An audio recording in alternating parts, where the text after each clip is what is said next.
தமிழகத்தில் தமிழ்நாட்டில் பூரண மதுவிலக்கு ஏற்படுத்த வலியுறுத்தி மனிதநேய மக்கள் கட்சி சார்பில் மாபெரும் கண்டன ஆர்ப்பாட்டம் நடைபெற்றது. தாம்பரம் சண்முகம் சாலையில் செங்கல்பட்டு வடக்கு மாவட்ட மனிதநேய மக்கள் கட்சி சார்பில் தமிழ்நாடு பூரண மதுவிலக்கு ஏற்படுத்த வலியுறுத்தி மாவட்ட தலைவர் எஸ்.கே. ஜாகீர் ஹுசேன் தலைமையில் மாபெரும் கண்டன ஆர்ப்பாட்டம் நடைபெற்றது.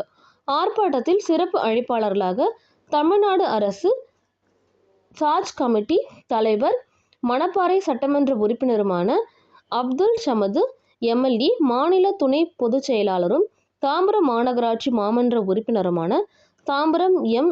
யாக்கூப் ஆகியோர் கலந்து கொண்டு சிறப்புரையாற்றி கண்டன ஆர்ப்பாட்டத்தில் ஈடுபட்டனர். நிகழ்ச்சியில் 1000க்கும் மேற்பட்டோர் பங்கேற்று பூரண மதுவிலக்கை அமல்படுத்த வேண்டும் என்று கோஷங்களை எழுப்பியவாறு ஆர்ப்பாட்டத்தில் ஈடுபட்டனர். பின்னர் செய்தியாளர்களை சந்தித்த பேசிய அவர்கள், தமிழ்நாடு முழுவதும் மதுவிலக்கை அமல்படுத்த வேண்டும் என வலியுறுத்தி இந்த ஆர்ப்பாட்டமானது நடைபெற்றுள்ளது.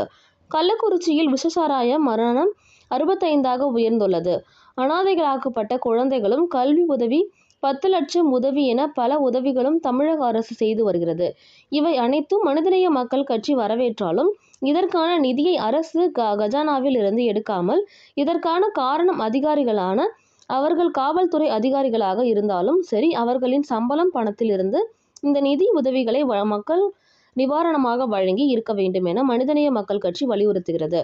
மதுபான கடைகள் மூடினால் கள்ளச்சாராயம் அதிகரிக்கும் என்ற கூற்றை ஏற்றுக்கொள்ள முடியவில்லை ஏனென்றால் மதுக்கடைகள் நிறைந்திருக்கும் இன்றைய காலத்தில் கள்ளச்சாராயத்தின் விற்பனை நடைபெற்று கொண்டிருப்பதால் அதற்கும் இதற்கும் சம்பந்தமில்லை என தெரிகிறது. இன்னும் போதை அதிகப்படுத்த வேண்டும் என்பதற்காக சாதாரண சாமானிய எளிய மக்கள் போதையை அதிகப்படுத்த வேண்டும் என்பதற்காக இந்த நச்சு சாராயத்தை குடிக்க வேண்டிய நிலை தள்ளப்பட்டுள்ளது. அதனால் தமிழ்நாடு முதலமைச்சர் அவர்கள் பல்வேறு அருமையான திட்டங்களை தமிழ்நாட்டிற்கு தொடர்ந்து வழங்கி கொண்டிருக்கிறார். மாணவ சமூக தமிழகத்தில் வளர்ந்து வரும் அருமையான கல்வி நிலையை அடைய வேண்டும் என்பதற்காக பல கட்டமைப்புகளையும் தொழில் முறைகளையும் வளர்த்ததோடு அதற்கான திட்டங்களையும் வகுத்து தமிழக அரசு செயல்பட்டு கொண்டிருக்கிறது. பல்வேறு மாநிலங்களுடன் ஒப்பிட்டு போட்டியில் இந்தியாவிலேயும் முதன்மையான மாநிலம் என வளர்ந்து கொண்டிருக்கும் தமிழகம் இன்னொரு புறத்தில் மதுவால் சீரழிந்து கொண்டிருக்கிறது. இதை தடுத்து நிறுத்தும் வகையில் பூரண மதுவிலக்கு நடைபெறுகிறது.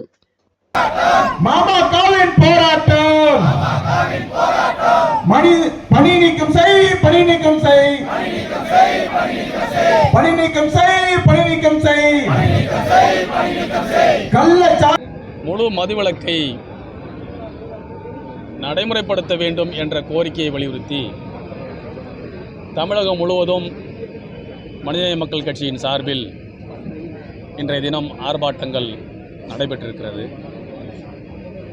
கள்ளக்குறிச்சியில் நடைபெற்ற விஷசாராய சாவுகளின் எண்ணிக்கை 65ஐ கடந்திருக்கக்கூடிய நிலையில் அந்த மக்களுக்கான நிவாரணத் தொகையாக 10 லட்சம் ரூபாய் அறிவித்து அவருடைய குடும்பத்து பிள்ளைகள், அனாதைகளாக்கப்பட்ட பிள்ளைகளுக்கு கல்வி உதவி உட்பட பல்வேறு உதவிகளை தமிழ்நாடு முதலமைச்சர் அவர்கள் செய்திருக்கின்றார். மனிதநேய மக்கள் கட்சி இந்த மனிதநேய உதவிகளை வரவேற்றாலும் இதற்கான நிதியை அரசு கஜானாவிலிருந்து எடுக்காமல் இதுக்கெல்லாம் எந்த அதிகாரிகள் காரணமானார்களோ, காவல்துறை, நிர்வாகத்துறை, உளவுத்துறை உள்ளிட்ட அந்த அதிகாரிகளுடைய சம்பள பணத்திலிருந்து பிடித்து இந்த நிதி உதவிகளை மக்களுக்கு நிவாரண உதவிகளை வழங்க வேண்டும் என்ற கோரிக்கையை மனிதநேய மக்கள் கட்சி முன்வைக்கின்றது. மதுக்கடைகளை மூடினால் கள்ளச்சாராய சாவுகள் அதிகரிக்கும் என்ற வாதம் மதுக்கடைகள் நிறைந்திருக்கக்கூடிய நிலையில் இன்றைக்கு நிகழ்ந்திருப்பதால் அந்த வாதம் இன்றைக்கு பொய்த்து போயிருக்கிறது. இன்றைக்கு போதை அதிகரிக்க வேண்டும், இன்னும் அதிகமான போதை வேண்டும் என்பதற்காக வேண்டி போதையிலே மூழ்கிய எளிய மக்கள், சாதாரண சாமானிய எளிய மக்கள், இறந்தவர்கள் எல்லாம் சாதாரண சாமானிய எளிய மக்கள், அந்த எளிய மக்கள் அதிகமான போதை தரக்கூடிய இந்த நச்சு சாராயத்தை குடிக்க வேண்டிய நிலைக்கு தள்ளப்பட்டிருக்கிறார்கள். அதனால் தமிழ்நாடு முதலமைச்சர் அவர்கள் பல்வேறு அருமையான திட்டங்களை தமிழ்நாட்டுக்கு தொடர்ந்து வழங்கி கொண்டிருக்கிறார்.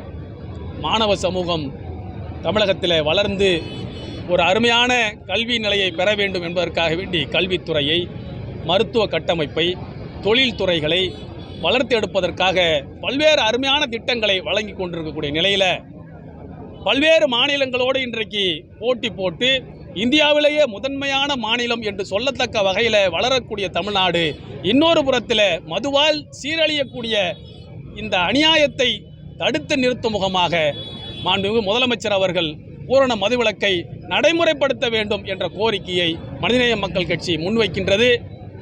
இது அரசியல் சார்ந்தது அல்ல, மனித நேயம் உடையது, மனிதர்களுக்கான கொள்கையுடையது கோரிக்கையாக இந்த கோரிக்கையை எடுத்து தமிழ்நாடு முதலமைச்சர் அவர்கள் தமிழகத்தில் ஒரு முழு மதுவிலக்கை கொண்டு வருவதற்கான நடவடிக்கைகளை எடுக்க வேண்டும் என்று மனிதநேய மக்கள் கட்சியின் சார்பில் கேட்டுக்கொள்கின்றோம். அதிமுக சட்டசபையில் வந்து நின்று இருப்பதை கேள்வி எழுப்பி சொல்லுங்க. அதே போல பாஜக வெளியே இருந்து அரசியல் செய்து சொல்லுங்க. அதை எப்படி பார்க்குறீங்க? அதிமுகவும் பாஜகவும் இந்த பிரச்சனையை அரசியலாக பார்க்கிறது, அரசியலாக்கி அதன் மூலம் ஆதாயம் அடைய பார்க்கிறது. அண்ணா திராவிட முன்னேற்றக் கழகம் சட்டமன்றத்தில் அவர்களுக்கு ஒதுக்கப்பட்ட நேரத்தில், வாய்ப்பு வழங்கிய நேரத்தில் நின்று கள்ளச்சாராயத்தை முழுமையாக ஒழிப்பதற்கு, மதுவிலிருந்து மக்களை மீட்பதற்கு ஒரு ஆக்கப்பூர்வமான கருத்துக்களை முன்வைத்திருந்தால் மக்கள் மீது அக்கறை கொண்ட ஒரு கட்சியாக அதிமுகவை எங்களால் பார்க்க முடியும். ஆனால் அவர்கள் அப்படி நின்று பேசினால் அவர்களுடைய ஆட்சி காலத்தில் ஏற்பட்ட உயிரிழப்புகள், பாதிப்புகளை பற்றி திமுக கேள்வி எழுப்பும் என்ற ஒரே காரணத்தால் அவர்கள் ஒரு வார்த்தை கூட சட்டமன்றத்தில் பேசாமல் சட்டமன்றத்தில் பிரச்சனை செய்து வெளியேறியிருக்கிறார்கள், வெளியேற்றப்பட்டிருக்கிறார்கள். இது முழுக்க முழுக்க அரசியல். அதே போன்று அண்ணாமலையும் இன்றைக்கு மக்களை பாதுகாப்பதற்கான, மக்கள் மீதான பாசத்தில், மக்கள் மீதான கவலையில் இந்த கோரிக்கைகளை முன்வைக்காமல் இதில் ஏதாவது ஒரு அரசியல் ஆதாயம் அடைய முடியுமா, தமிழகத்தில் இதில் ஏதாவது நமக்கு ஆதாயம் கிடைக்குமா என்ற அடிப்படையில் தான் பாஜகவுடைய அண்ணாமலையும் இன்றைக்கு செயல்பட்டு கொண்டிருக்கிறார். ஆனால் மனிதநேய மக்கள் கட்சியினுடைய கொள்கை, கோரிக்கை என்பது மக்களை பாதுகாக்க வேண்டும். அடுத்த தேர்தலை பற்றி கவலைப்படாமல் அடுத்த தலைமுறையை பற்றி மனிதநேய மக்கள் கட்சி கவலைப்படுகின்ற காரணத்தால் தான் இந்த முழு மதுவிலக்கை நடைமுறைப்படுத்துங்கள் என்கின்ற அந்த அழுத்தமான கோரிக்கையை இன்றைக்கு தமிழ்நாடு முழுக்க எழுப்பியிருக்கின்றோம். இந்த கோரிக்கை தொடர்ந்து எழும். முழு மதுவிலக்கு நடைமுறைப்படுத்தும் வரைக்கும் எங்களுடைய போராட்டம் ஓயாது. கள்ளச்சாராய பிரச்சனைலாம் போயிட்டு இருக்கும்போது தமிழக அரசு புதுசாக கோதுமை பீரு, அப்புறம் வந்து புதிய சாராயத்தெல்லாம் வந்து அறிமுகப்படுத்திட்டு இருக்காங்க. இதை பற்றி நீங்கள் என்ன நினைக்கிறீங்க? நிச்சயமாக தமிழகத்தில் சாராயத்தால் வரக்கூடிய வருமானம் என்பது தமிழக அரசுக்கு அவமானம் என்பதை எங்களால் உறுதியாக சொல்ல முடியும். அடுத்ததாக புதிய வகை மதுக்களை அறிமுகப்படுத்துவதும், டார்கெட் இலக்கு நிர்ணயித்து மது வியாபாரத்தை ஊக்கப்படுத்துவதும் சட்டவிரோதமானது, மக்கள் விரோதமானது என்பதை எங்களால் ஆணித்தரமாக சொல்ல முடியும். எனவே தமிழ்நாடு முதலமைச்சர் அவர்கள் பூரண மதுவிலக்கை நடைமுறைப்படுத்தக்கூடிய வகையிலும், அடுத்து குடிக்கு எதிரான ஒரு விழிப்புணர்வை மக்கள் மத்தியில் உருவாக்கி, எவ்வளவு பெரிய குற்றம் இது, எத்தனை இளைஞர்களை, குடும்பங்களை சீரழித்து கொண்டிருக்கிறது இந்த மது என்பதை பற்றி ஒரு விரிவான விழிப்புணர்வு நிகழ்வுகள் தமிழ்நாடு முழுக்க நடக்கக்கூடிய வகையில் தமிழ்நாடு அரசு திட்டமிட வேண்டும் என்பதையும் இந்த நேரத்தில் கேட்டுக்கொள்கிறேன். மதுவால இறந்தவங்க